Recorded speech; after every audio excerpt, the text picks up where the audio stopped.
해주셔서 감사합니다. 책 거절 잘하는 법을 읽고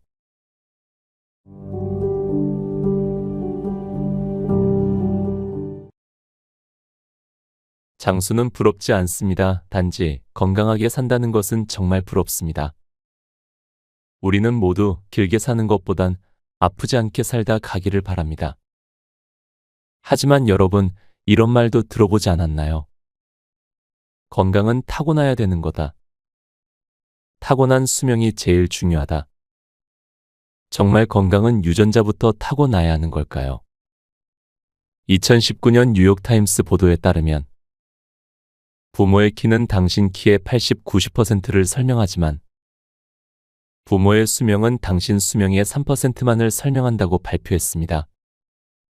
이처럼 최근 연구 결과를 보면 사람이 얼마나 오래 살지를 결정하는 데는 유전자보단 평소 생활 습관에 큰 영향을 받습니다.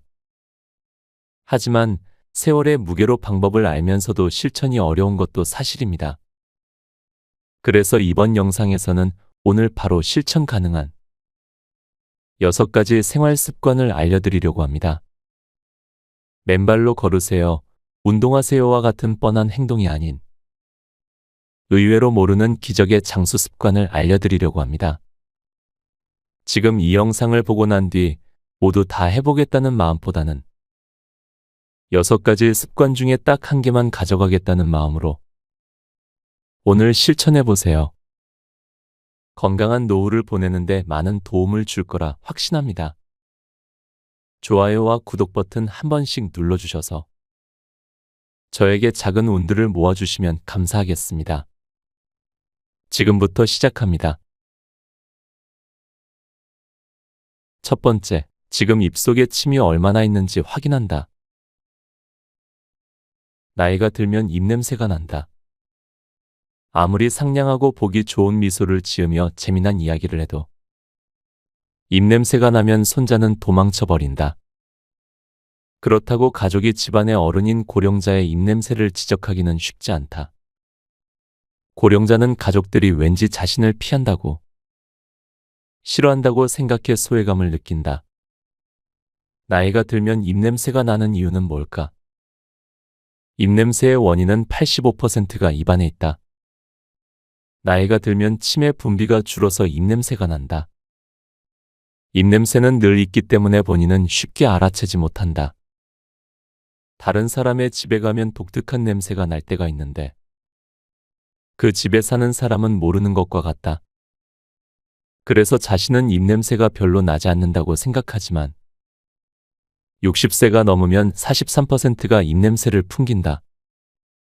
일단 자신의 입냄새를 확인해보자. 컵만 있으면 된다. 컵에 대고 숨을 내쉰 뒤 손으로 입구를 막는다. 그러고 나서 코로 신선한 공기를 들이쉬고 하하고 숨을 내쉰 다음 컵에 공기를 코로 들이쉰다. 과연 어떤 냄새가 날까? 침은 소화를 도울 뿐 아니라 입안을 깨끗하게 해준다. 침이 줄어서 입안이 건조해지면 음식물 찌꺼기와 세균을 씻어내지 못한다. 침은 약 99%가 수분이다.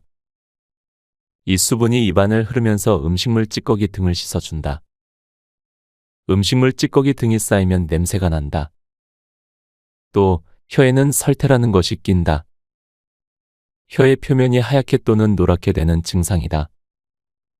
침이 부족하면 설태가 생기기 쉬워 냄새를 발생시킨다. 나이가 들면 침의 분비가 줄어 입안의 음식물 찌꺼기나 치주염균을 제거하지 못해 치주염이 심해진다. 흔히 달걀 썩는 냄새로 비유되는 악취가 발생한다. 치주염이 악화되면 입냄새를 유발할 뿐 아니라 치아를 지탱하는 뼈까지 녹인다. 침을 나오게 하는 먹거리로는 레몬과 매실이 좋다. 레몬을 먹는 장면을 상상해보자. 입에서 침이 나오는 게 느껴질 것이다. 시다는 느낌이 침의 분비를 촉진한다. 과일도 입냄새 예방에 효과적이다. 파인애플과 파파야에는 단백질을 분해하는 파파인이라는 효소가 들어있다. 파파인은 입속 단백질을 분해해 냄새를 억제시킨다. 키위에 들어있는 액티니딘도 같은 효과가 있다. 사과는 천연 칫솔로 불린다. 신맛도 있어서 침이 나오기 쉽고 식이섬유가 풍부해. 베어 먹을 때 이를 깨끗하게 해준다. 사과의 폴리페놀도 입냄새 예방에 효과적이다. 과일만이 아니다. 감칠맛은 침 분비를 자극하고 침의 양을 늘려줌으로 감칠맛 나는 음식을 먹으면 입냄새 예방에 도움이 된다. 감칠맛 성분인 글루타민산은 다시마, 멸치 등을 우려낸 막국물에 들어있다. 식사 후에 녹차를 마시는 것도 효과적이다. 호흡 방식도 입마름에 영향을 준다. 또한 당신은 지금 코로 숨을 쉬는가, 입으로 숨을 쉬는가? 입으로 숨 쉴 때가 많으면 입냄새가 심해진다.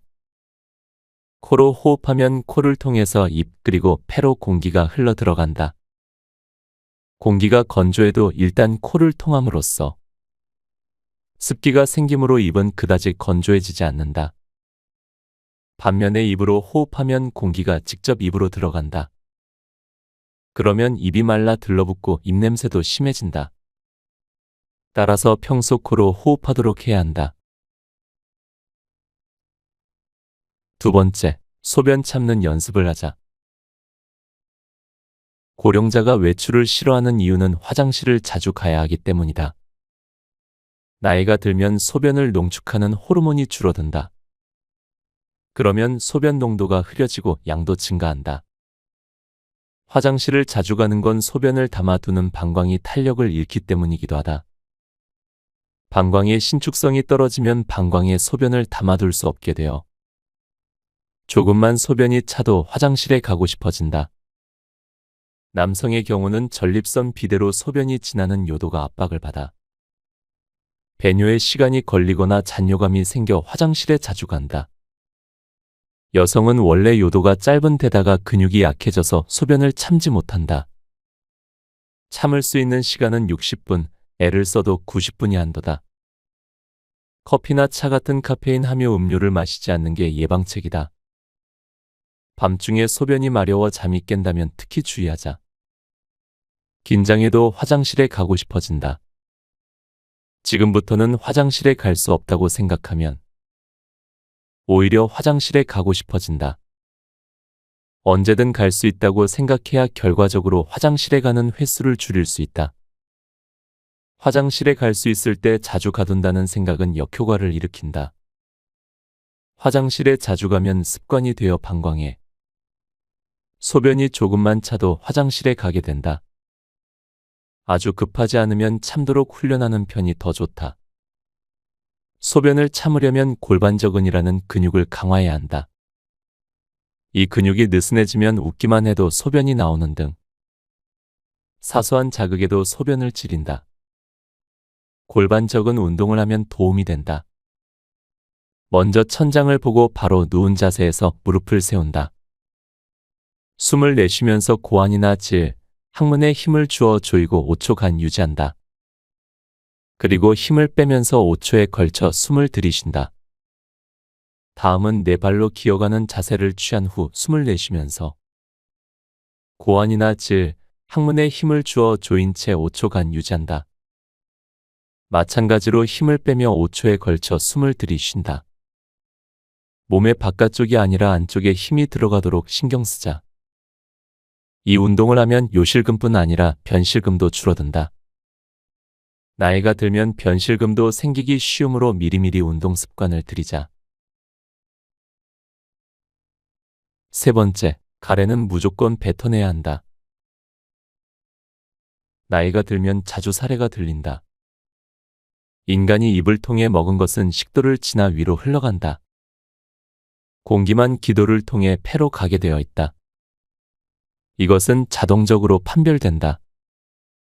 그러나 나이가 들면 이 판별이 제대로 이루어지지 않는다.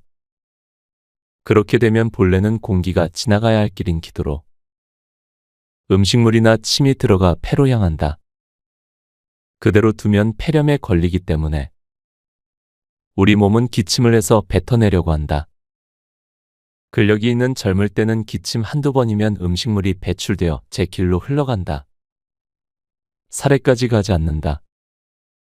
그런데 나이가 들면 밀어내는 힘도 약해진다. 가래가 많아지는 현상도 사례와 관계가 있다. 식도로 가야 할 음식물이 폐로 가면 염증을 일으켜 가래의 원인이 된다. 가래는 더럽기도 해서 밖으로 뱉어내기를 꺼리는데 가래를 뱉는 것은 중요하다. 제대로 뱉어내지 못해서 가래가 폐로 계속 들어가면 폐렴을 일으킨다. 가래와 음식물이 폐로 들어가 폐렴이 되는 것을 오연성 폐렴이라고 한다. 오연성 폐렴의 경우 어제까지 건강했던 사람이 갑자기 생사를 헤매게 되기도 한다. 본인도 가족도 크게 놀란다. 그러므로 가래를 뱉어내려 할 때는 더러우니까 하지 말라고. 타박하지 말고 오히려 도와주어야 한다. 본인도 가족도 가벼이 여겨선 안 된다. 내가 만난 한 고령의 환자는 고혈압 약을 복용하지만 몸이 쇠약하지는 않았다. 백내장 수술을 받으러 입원을 했는데 수술이 잘 끝난 후 안대를 한 채로 저녁 식사를 하고 있었다. 그런데 갑자기 사례가 들려서 호흡을 할 수 없게 되었다. 의식을 잃었고 목숨이 위험한 상태였다.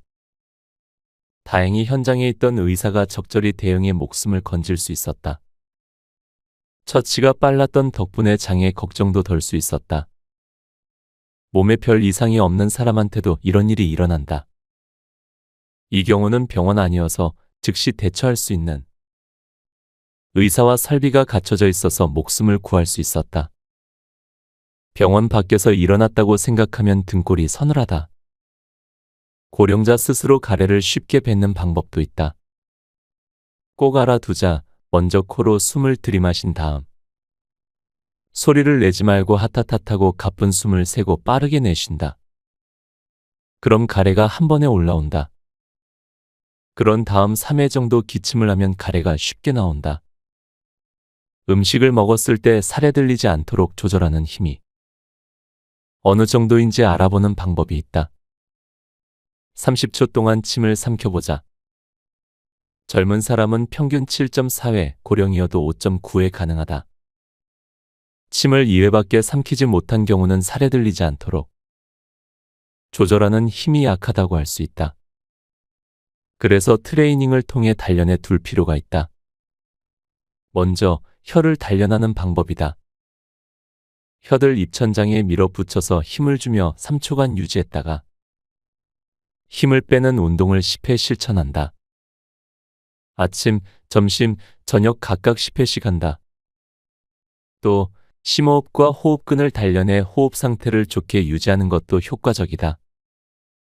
호흡근이란 호흡에 관계하는 폐 주위의 근육으로 이곳을 단련하면 호흡을 편하게 할 수 있다. 호흡근 단련은 매우 간단하다. 코로 3초에 걸쳐 공기를 들이마시고 6초 동안 입으로 내뱉는다. 촛불을 끄듯이 내뱉는 것이 요령이다. 펑퍼짐하게 내뱉지 말고 목표물을 향해 내뱉는다. 입이 오므라들기 때문에 폐 주위의 근육의 압력이 가해지는 것을 느낄 수 있다. 살에 들리지 않으려면 입이 마르지 않게 한다. 입이 건조하면 가래가 생기기 쉽다. 수분을 섭취하거나 사탕을 물면 입안 수분 유지에 좋다. 단, 당분이 많이 들어있는 음료는 마시면 침이 줄어서 오히려 입안 건조증을 키움으로 삼가자. 오징어와 문어회를 즐기는 사람도 많은데 이렇게 즐기고 잘 씹히지 않는 음식을 먹는 건 위험하다. 먹고 싶을 때는 목에 걸리지 않게 잘게 잘라서 먹어야 한다. 네 번째, 돋보기나 안경을 꼭 점검한다. 고령자는 왜 계단에서 잘 넘어질까? 중심과 눈의 영향이 크다.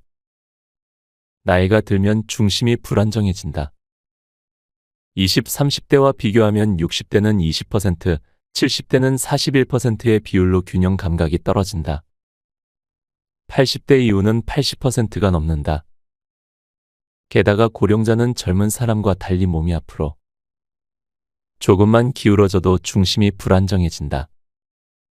계단을 오르내릴 때는 몸이 앞으로 기울어지는 경향이 있어서 중심이 무너져 쉽게 넘어진다. 몸을 뒤로 젖히면 괜찮을까? 그렇지 않다. 몸을 뒤로 젖히면 미끄러지기 쉽다. 앞으로 기울이는 것도 뒤로 젖히는 것도 위험하다. 나이가 든 다음에는 쉽지 않긴 하지만 계단에서든 어디서든 중심을 잡고 걷는 습관을 들여야 한다. 중심을 얼마나 유지할 수 있는지부터 확인해 보자. 방법은 간단하다. 눈을 뜬 상태에서 한 발로 몇 초 동안 서 있을 수 있는지 확인한다. 15초 이상 버틸 수 있으면 괜찮은데 15초 미만이라면 중심이 불안정해서 넘어지기 쉬운 상태다. 참고로 이 확인 방법은 그 자체가 운동이 된다. 한 발로 서기를 몇 초 동안 할 수 있는지 매일 반복해 확인하다 보면 균형 감각이 향상된다. 단, 무리하다 넘어질 수 있으므로 사고를 당하지 않도록 주의해서 한다. 눈은 고령자의 넘어짐에 크게 영향을 미친다. 나이가 들면 눈이 잘 보이지 않아서 계단을 헛디디게 된다. 눈을 감고 한 발 서기를 해보자. 이 방법은 넘어지기 쉬우므로 절대 무리해선 안 된다. 10초도 견디지 못하는 사람이 많을 것이다. 그만큼 인간은 눈을 사용해 자신의 위치를 확인하면서 중심을 안정시킨다. 눈과 관련해 고령자의 넘어짐 사고에 영향을 미치는 주된 요소는 원근감, 안경 빛이다. 나이가 들수록 원근감이 떨어진다. 가깝다, 멀다의 판단을 하기 어려워진다. 계단을 헛디디기 쉬운 이유다. 다음은 안경이다. 사물을 잘 보게 해주는 것이 안경인데 오히려 사고를 부른다니 의아할 것이다. 고령자는 원근겸용 안경을 끼는 경우가 많은데 이런 다초점 렌즈가 넘어짐 사고의 원인이 된다. 원근 겸용 안경은 렌즈 아래쪽을 보면 가까운 게 잘 보이고 위를 보면 먼 곳이 잘 보이도록 설계되어 있다. 그런데 이런 설계가 계단을 내려갈 때 문제가 된다. 고령자는 넘어지지 않으려고 아래를 보며 걷는데 이때 돋보기 역할을 하는 렌즈의 아래쪽을 통해 가까운 곳에 초점이 맞춰지면 그 다음 발을 디뎌야 하는 계단이 뿌옇게 보여 헛디디기 쉽다. 내려갈 때는 턱을 당겨 아래를 보는 습관을 들여야 한다. 5번째, 횡단보도 신호등이 잘 보이는지 점검한다. 횡단보도를 건널 때 고령자는 신호등을 거의 보지 않는다. 넘어질까 봐 발 아래를 보고 걷는다. 게다가 허리도 굽었다. 신호등을 올려다보기가 어렵다. 걸음을 멈추고 상체를 들어 올리지 않으면 보이지 않는다. 또 눈꺼풀까지 처져 있다. 시야의 위쪽은 보기 힘들기 때문에 아예 신호를 보지 않는다. 멀리 떨어진 곳에서는 신호등이 보이지만 가까이 가면 보이지 않는다. 눈꺼풀이 처지지 않았을 때는 상향 45도 이상 보인다. 그러나 나이가 들고 눈꺼풀이 처지면 차츰 시야가 좁아진다. 만일 집안에 고령자가 식기나 늘 사용하는 물건을 위쪽에 두지 않는다면 눈꺼풀이 처졌는지 살펴보자. 실제로 눈꺼풀을 손가락으로 집어 들어 올려주면 눈꺼풀이 처져 있었던 경우 잘 보인다고 감탄할 것이다. 참고로 눈꺼풀이 처지면 사물을 보기 어려울 뿐 아니라 어깨 결림과 피로를 느끼게 된다. 눈꺼풀이 처지는 안검하수라는 증상은 안과에서 다룬다. 고령의 환자를 진찰하다 보면 처진 눈꺼풀 때문에 신호등을 미처 보지 못한 경우를 만난다. 늘어진 피부를 제거하는 수술을 받은 후 눈이 커져서 보기 쉬워졌다고 말하는 사람들이 있다. 눈꺼풀이 처져서 신호등을 잘 보지 못하는 상황은 보행뿐 아니라 운전 중에도 일어난다. 잘못하면 신호를 무시하고 돌진할 우려가 있다. 눈꺼풀 처짐은 예방이 중요하다. 콘택트 렌즈 사용자는 눈꺼풀이 처지기 쉬우므로 주의해야 한다. 특히 하드 렌즈는 장시간 사용하지 않는 게 좋다.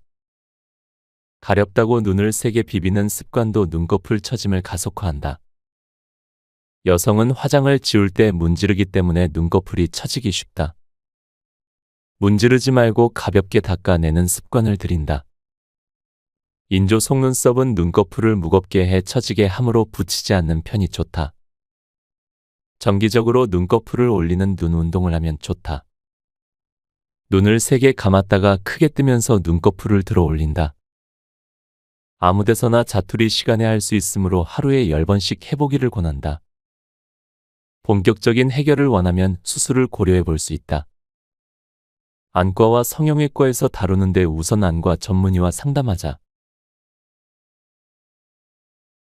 6번째, 보청기 사용에 익숙해지자.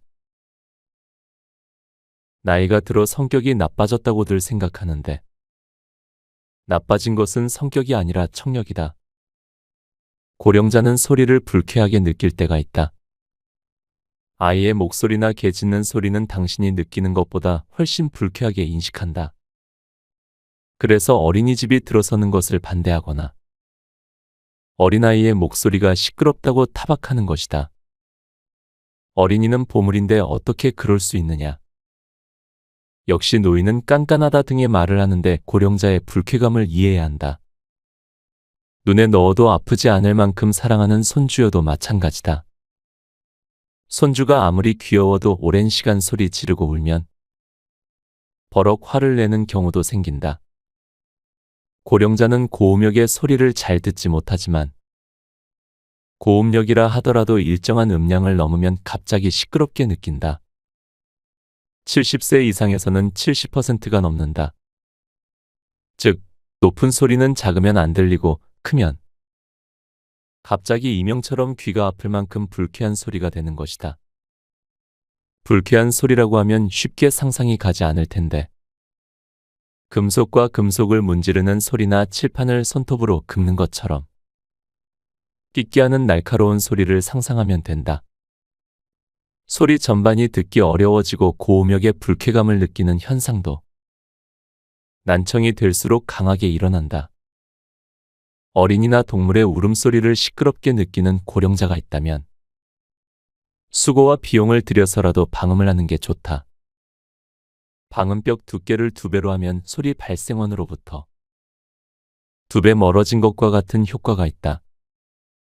공사를 할 수 없다면 천등으로 장벽을 치는 것만으로도 방음 효과를 줄 수 있다. 난청이 있으면 치매에 걸리기 쉽다. 난청인 사람은 그렇지 않은 사람보다 6.8세 더 나이를 먹은 것과 같다. 3년 이내에 간병이 필요하거나 사망할 확률이 2에서 3배가 된다는 연구 결과도 있다. 인간은 많은 정보를 시각을 통해 얻지만 청각으로 들어오는 정보도 상당하다. 그런데 귀가 잘 안 들려서 정보가 차단되면 어쩔 수 없이 주위와의 소통이 줄고 마트 점원이 말을 걸어도 귀찮게 느껴진다. TV와 라디오에서 무슨 말을 하는지조차 잘 알아들을 수 없으니 고독감이 증대된다. 이런 이유로 노화가 촉진된다. 상태에 따라 다르지만 노인성 난청의 경우는 보청기를 사용하면 비난청인과 비슷한 수준으로 들을 수 있기 때문에 일상의 불편함도 줄고 치매에 걸릴 확률도 낮아진다. 안경의 경우는 끼는 순간 잘 보이지만 보청기는 익숙해지기까지 시간이 걸리기 때문에 선호하지 않는다. 대부분 안경과 같은 기대치를 가지고 보청기를 구입하므로 돈을 주고 샀는데 쓸모가 없는 상황이 되어버리는 것이다. 그럼 어떻게 해야 보청기에 익숙해질까? 먼저 구입한 곳에서 자주 보정을 받는다.